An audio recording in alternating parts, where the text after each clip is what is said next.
मैं रामनाथ प्रसाद, दर्शन शास्त्र विभाग डीएवी महाविद्यालय सिवान से आज ऑनलाइन कक्षा के अंतर्गत आप सभी का स्वागत करता हूं।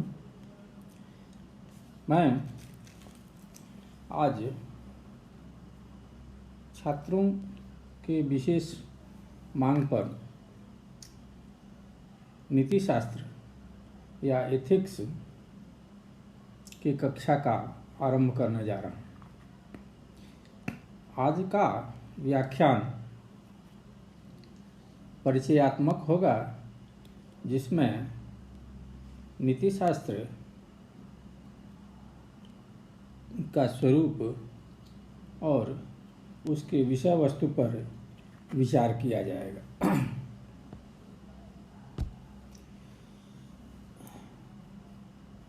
एथिक्स शब्द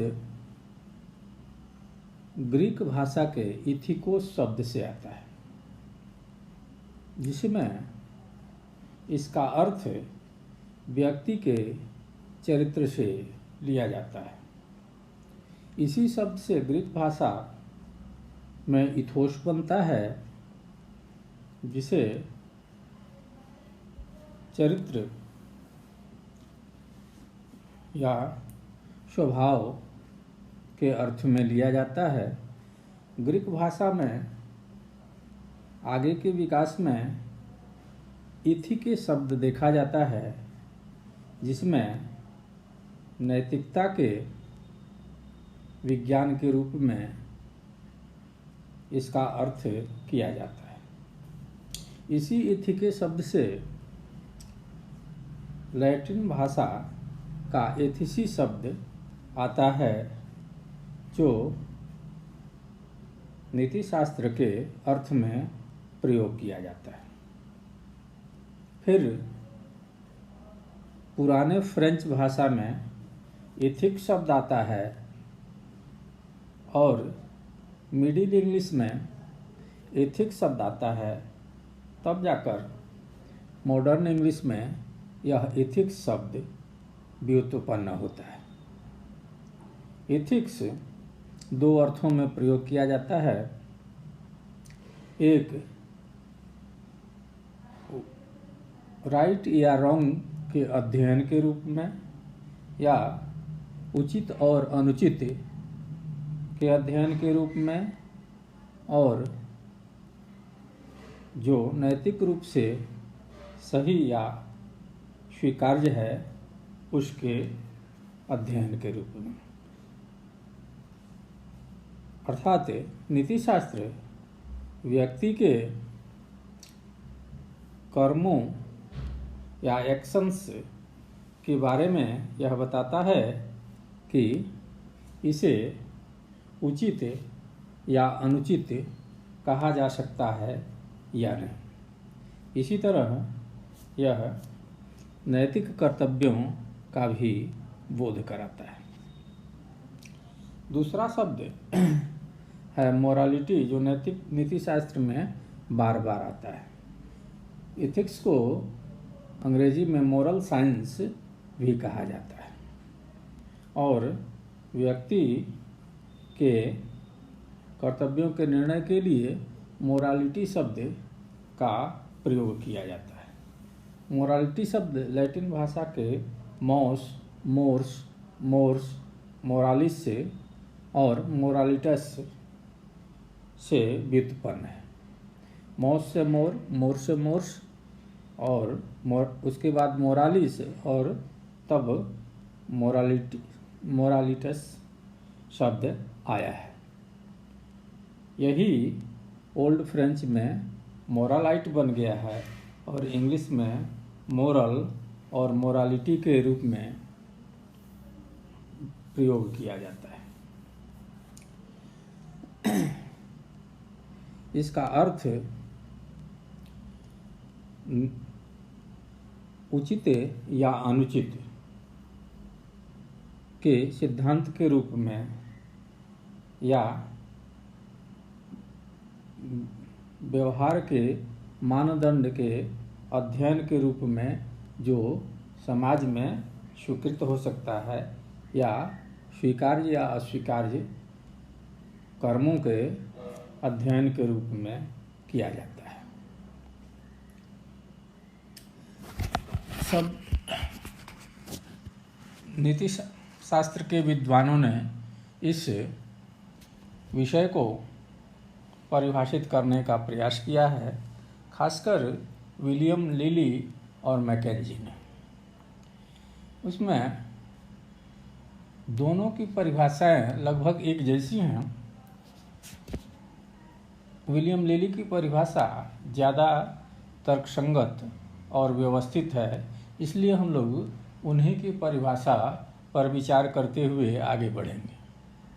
विलियम लिली के अनुसार ethics is the normative science of the conduct of human being living in societies, अर्थात नीति शास्त्र या आचार शास्त्र वह नॉर्मेटिव साइंस है जो समाज में रहने वाले मनुष्य के व्यवहार का अध्ययन करता है।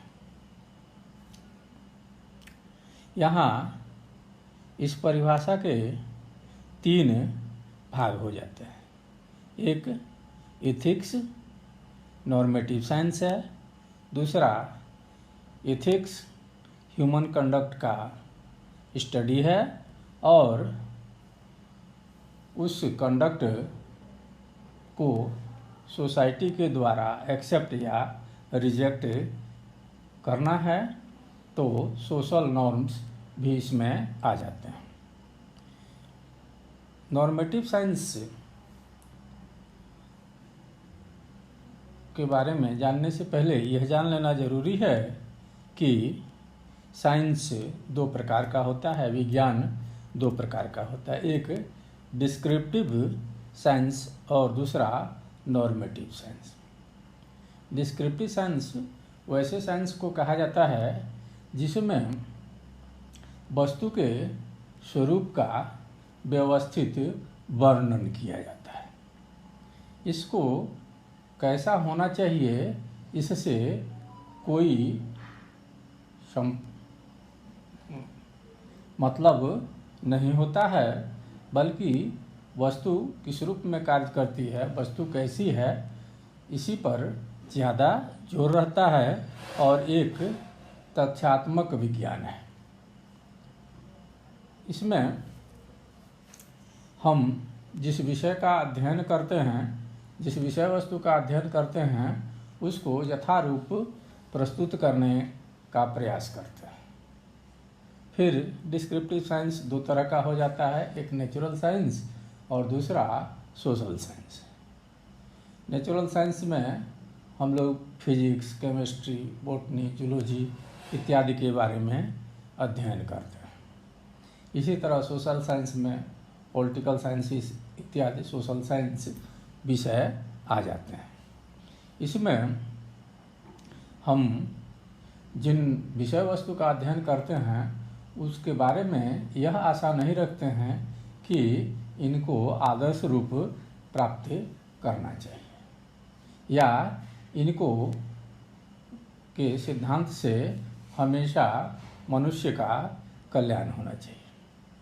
जैसे बम बनाने वाले ने विज्ञान का उपयोग किया, विज्ञान उसका सिद्धांत दिया, लेकिन उससे उसको आशा नहीं थी कि इससे कल्याण होगा या विनाश होगा। नॉर्मेटिव साइंस एक ऐसा साइंस है जो वस्तु के आदर्श स्वरूप का वर्णन करता है।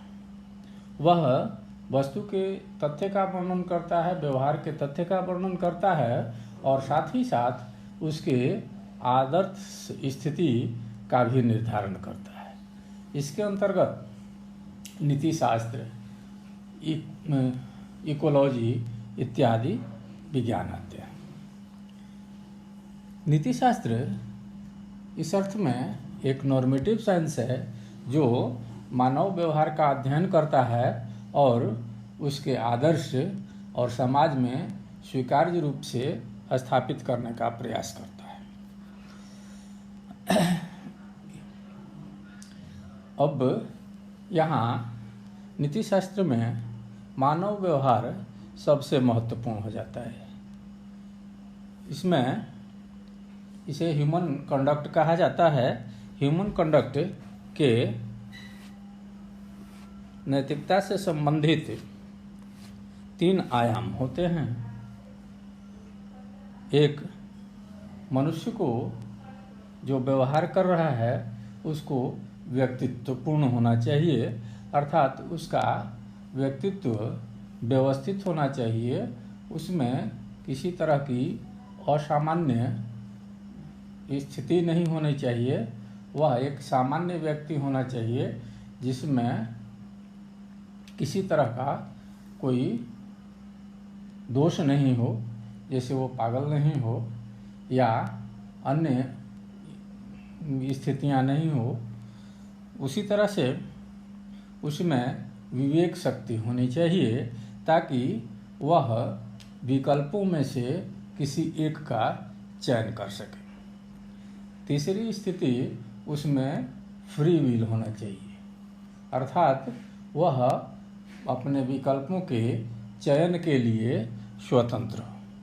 तो हम लोग इसमें नीतिशास्त्र के अंतर्गत नीतिशास्त्र के स्वरूप का अध्ययन करेंगे, जिसमें इसको डिस्क्रिप्टिव साइंस से अलग नॉर्मेटिव साइंस के रूप में देखेंगे कि इसका नॉर्मेटिव साइंस के रूप में स्वरूप क्या है। साथ ही साथ हम ये देखेंगे कि ह्यूमन कंडक्ट के लिए जो परिस्थितियां हैं, जो मान्यताएं हैं, उसमें व्यक्तित्व का क्या अर्थ है, रीजन का क्या अर्थ है, विवेक का क्या अर्थ है और संकल्प स्वतंत्रता का क्या अर्थ है और उसका स्वरूप क्या है। इसके साथ ही साथ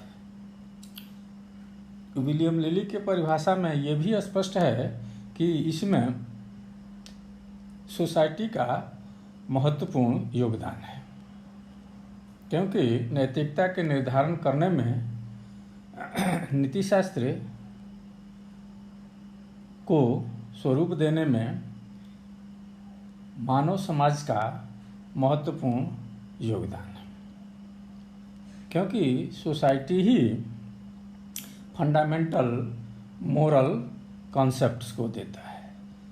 फंडामेंटल मोरल कॉन्सेप्ट का अर्थ होता है मौलिक नैतिक संप्रत्यय, अर्थात शुभ क्या है, अशुभ क्या है, अनुचित क्या है, नैतिक क्या है, अनैतिक क्या है, अधिकार क्या है, कर्तव्य क्या है इत्यादि जो मौलिक संप्रत्यय हैं वे समाज से ही आते हैं। नीतिशास्त्र के अंतर्गत हम इनका अध्ययन करेंगे।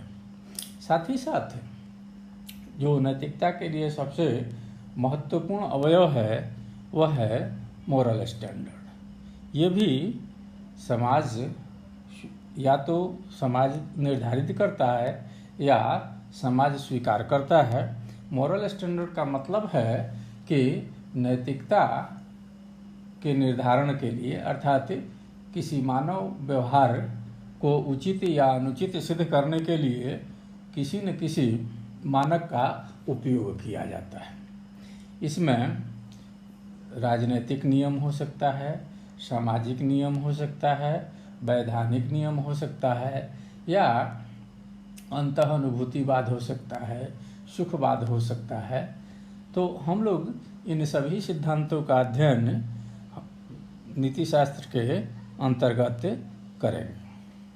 इसी तरह हम लोग मोरल जजमेंट या नैतिक निर्णय कैसे होता है, क्या होता है, नैतिक निर्णय की विषय वस्तु क्या है, नैतिक निर्णय किस चीज़ पर दिया जाता है। जैसे नैतिक निर्णय के लिए विषय वस्तु क्या है। ह्यूमन कंडक्ट में दो तरह की स्थिति बनती है। एक मनुष्य प्रेरित होता है और तब वह कुछ करने की सोचता है, उसके बाद अपने साधनों पर विचार करता है, साधन के विकल्पों पर विचार करता है, साधन का चयन करता है और तब अंततः किसी एक साधन का उपयोग कर कार्य करता है। इस प्रक्रिया में दो स्थितियां सबसे महत्वपूर्ण होती हैं। एक मोटिव या अभिप्रेरणा और अंतिम जब वह चयन करके अपने साधनों का चयन करके वो निर्णय ले लेता है कि अब मुझे इन्हीं साधनों के साथ इस कार्य का संपादन करना है। तो यहाँ निर्णय करना होता है कि मोरल जजमेंट या नैतिक निर्णय का विषय क्या हो, मोटिव या इंटेंशन।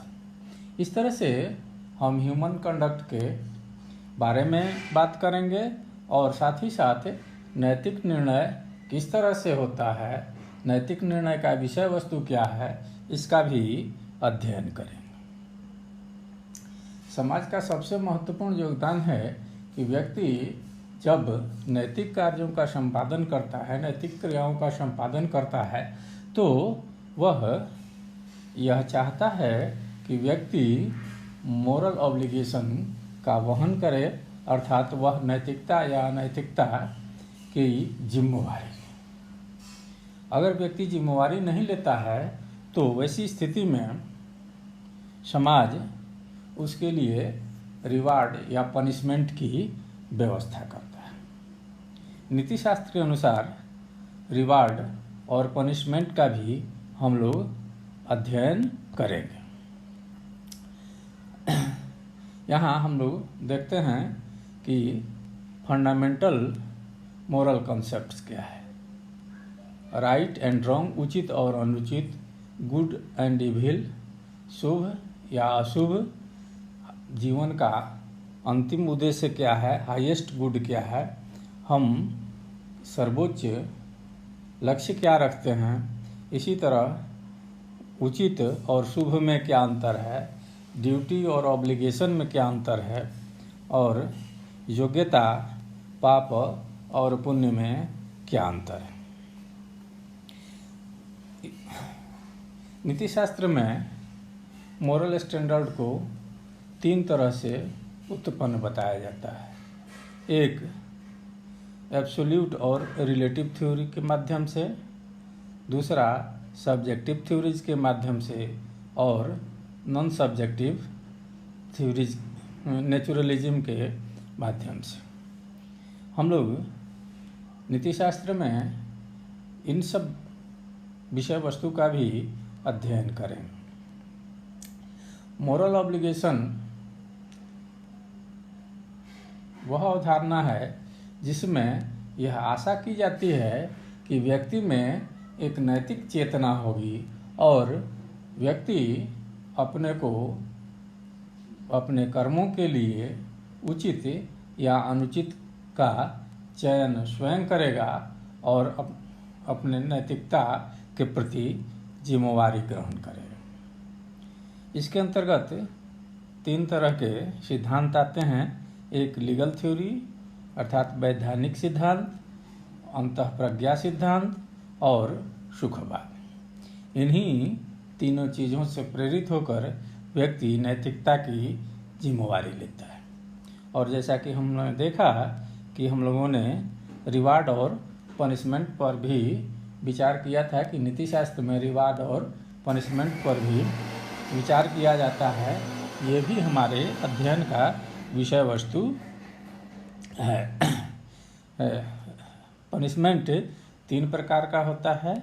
एक रिट्रीब्यूटिव मतलब इसको, और दूसरा प्रिवेंटिव और तीसरा रिफॉर्मेटिव, अर्थात एक बदले की भावना से समझा जाए इसको, और दूसरा प्रिवेंटिव अर्थात नैतिकता में अनैतिक तथ्यों के आने से रोकने के लिए, अर्थात कोई व्यक्ति अपराध करता है तो दूसरा व्यक्ति वैसा अपराध नहीं करे, इसको कम करने के लिए ये जो जिस पनिशमेंट की व्यवस्था की जाती है उसे प्रिवेंटिव थ्योरी कहा जाता है। और तीसरा रिफॉर्मेटिव थ्योरी, जिसमें व्यक्ति के सुधार के लिए उसे पनिशमेंट दिया जाता है। इन सारे तथ्यों का अध्ययन, इन सारी विषय वस्तु का अध्ययन नीति शास्त्र में होना है।